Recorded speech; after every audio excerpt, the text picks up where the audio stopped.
Hey everyone, this is Kirk here again at optionalpha.com, where we show you how to make smart trades. In tonight's video update, I want to go through all the trades that we made today on Tuesday, December 12th. We also had just a quick open and close on XRT yesterday on the 11th, so I want to go over that as well.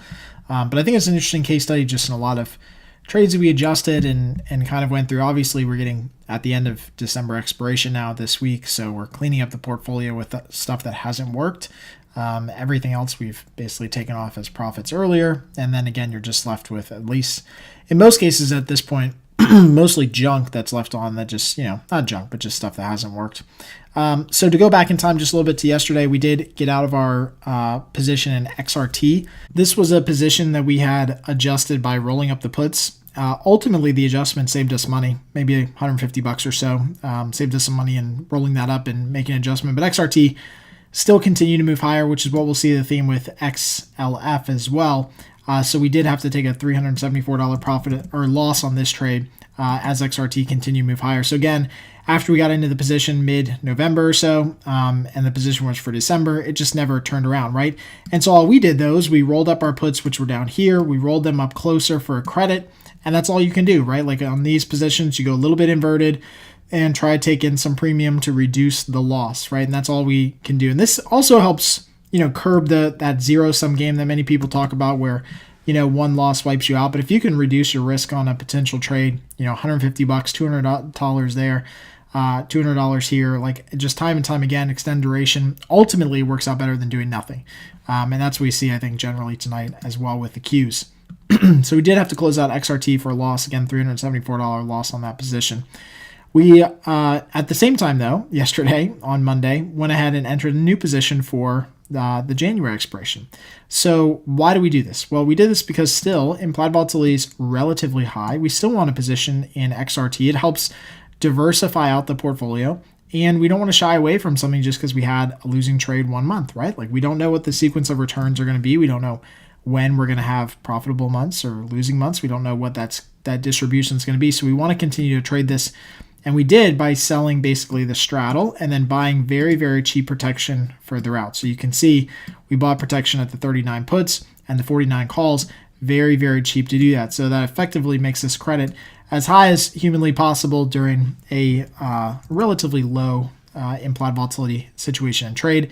But again, these iron butterflies backtest really, really well in this environment. So that's why we're trading them mostly. So again, this new position centered at 45. Which was where the stock was yesterday. Stock's down a little bit to 44. So if we wanted to ladder into some more positions in this, we could. I just want to see it move a little bit more. I probably wouldn't ladder into it anymore until we get to like 43 or 46, just to spread the strikes out just a little bit more and obviously give us a little bit more room in our strikes moving forward. All right, so today we closed out of our Q position that we adjusted late Friday last week, held on to it. There was two parts to this closing position because we basically had two iron butterflies working at the same time. This was the original one, closing out the inside legs of the iron butterfly center at 154 on the Qs. And then we had another one that we had adjusted, again, yesterday, those 149s we rolled up, and we closed out of the 149 calls and then the 155 puts that we just rolled up just literally the other day. Overall, and I'll go through this in detail because I think it's really important, but overall in our Q position from the last 2 months, because we had rolled the contracts from last month, we ended up with $196 profit. And why this is so important is because had we done absolutely nothing on this trade the first month, meaning not rolled, not adjusted, nothing, we probably would have been left with about a $400 loser. I mean, so we're talking about a $600 push here in being able to extend this contract out. Now, again, it doesn't always work this way, but when we backtest a lot of these strategies and we look at adjustment techniques, and more of this research will start coming out in the beginning part of 2018, we know that making adjustments like this, curbing potential risk by increasing our credit, extending duration, all works out in the long term better than doing nothing, right? And so I want to go over this here in a little bit more detail because I think it's important to kind of understand where we were at different points in this trade. So in the case of the Qs, if we go back to our account statement, we go back 80 days, just looking at the Qs, you can see where we were in our initial position in December. And sorry, my voice is crackling in and out, but that's what it is.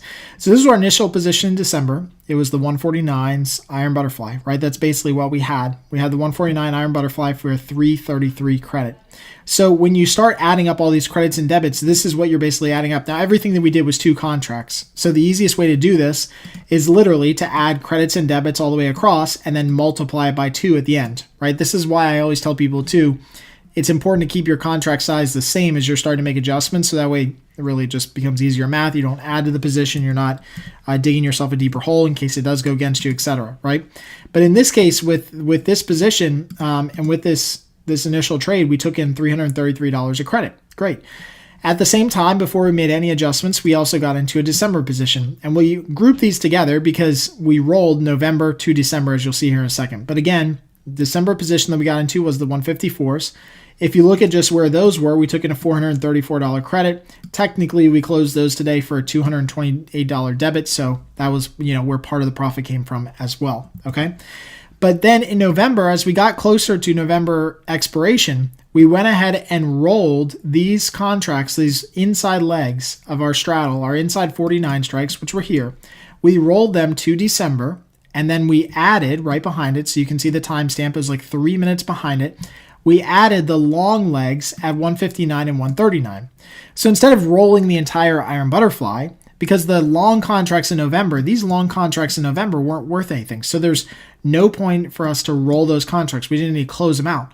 So all we wanted to do was roll the inside legs, the 149s, to the 149s in December. Very standard adjustment, rolling for a credit, right?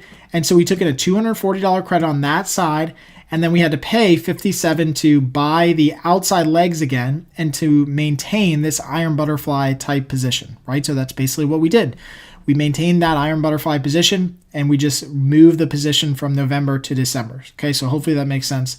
Let me know in the comments if it doesn't, but again, just watch this video again if it doesn't. It might make sense here, and maybe 2 or 3 times, just rewind it. So now we've got this position at 149 and 154 going in December, okay? So we got the 149 and the 154 Iron Butterflies both going in December now because we rolled from November to December. Now, we don't include the January contracts that we're in right now, right? So I don't include this 519 or 511 credit, but I'm just adding up at this point, 331, 434, 240, subtracting 57 because we paid money for that one, so we didn't take money in. And then our adjustment just the other day of rolling up our 149s to 155 took in $102 of potential credit. So again, we add that to the credit that we received. Now, when you add up all of these and subtract out 57, you're left with the total credit that we took in before closing the position completely of 1052 per Iron Butterfly. So basically per set of Iron Butterflies, okay? Now you subtract out of that what it cost us to exit the position today. So at the end of expiration, and we got some more time decay that kind of went our way, we had to wait, obviously. You can see that we started this trade back in October, so patience was absolutely a virtue here. We had to wait all the way to December, mid-December to get this thing off.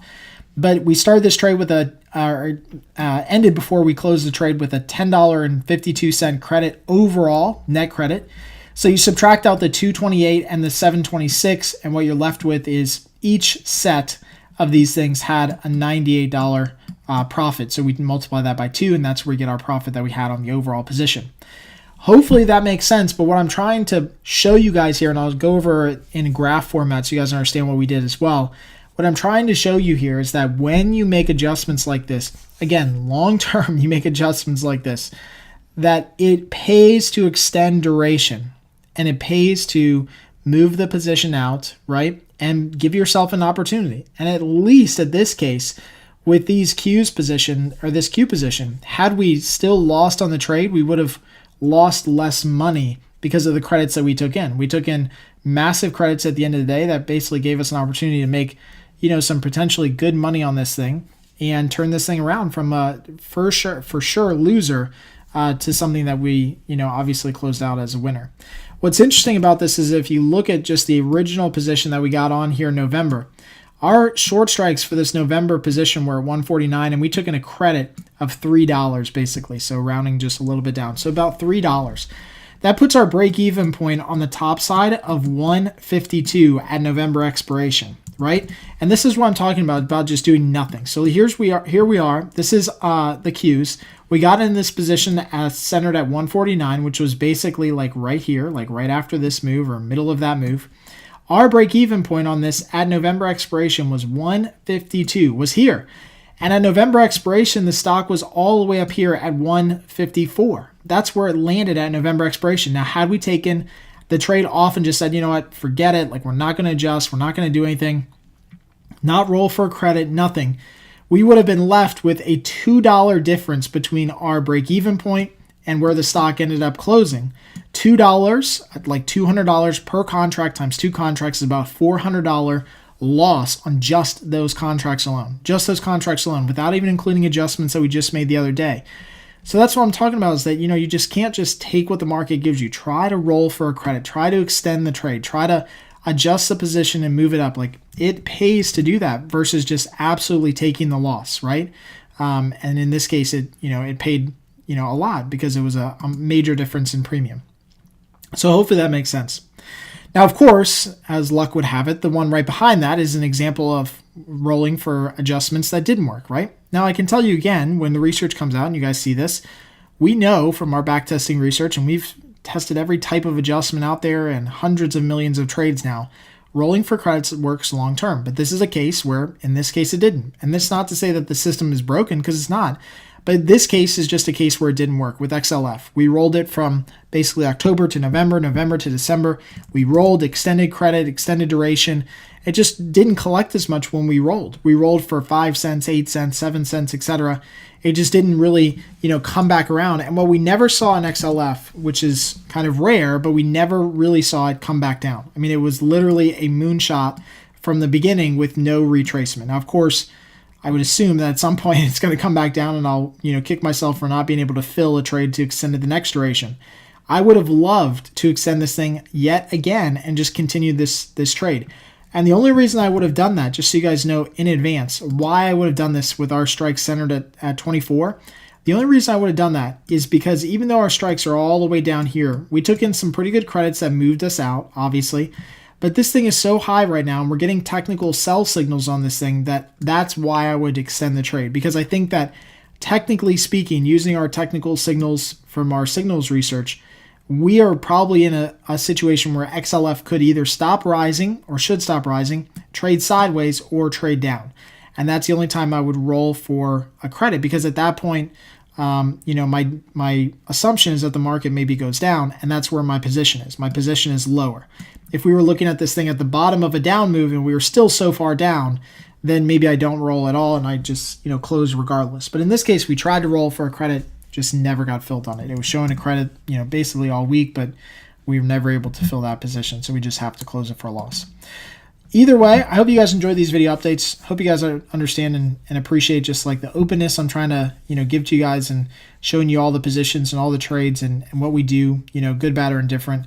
The end result, though, is like, and I tell people this all the time, like when we go back and look at all of our positions, all of the analysis that we do on adjusting and extending duration, increasing our credit, clearly works, and you have to do it. And sometimes you're going to get stung by one that just goes the wrong way and never turns around, and that happens. But if we can take some trades and turn them from a $600 loser into a $200 winner, I mean that's profitable to me. Like long term, I'll take that all the time. I'll take one-off trades that just go and I lose $900 on, but I kept my position size small. I'm okay with that.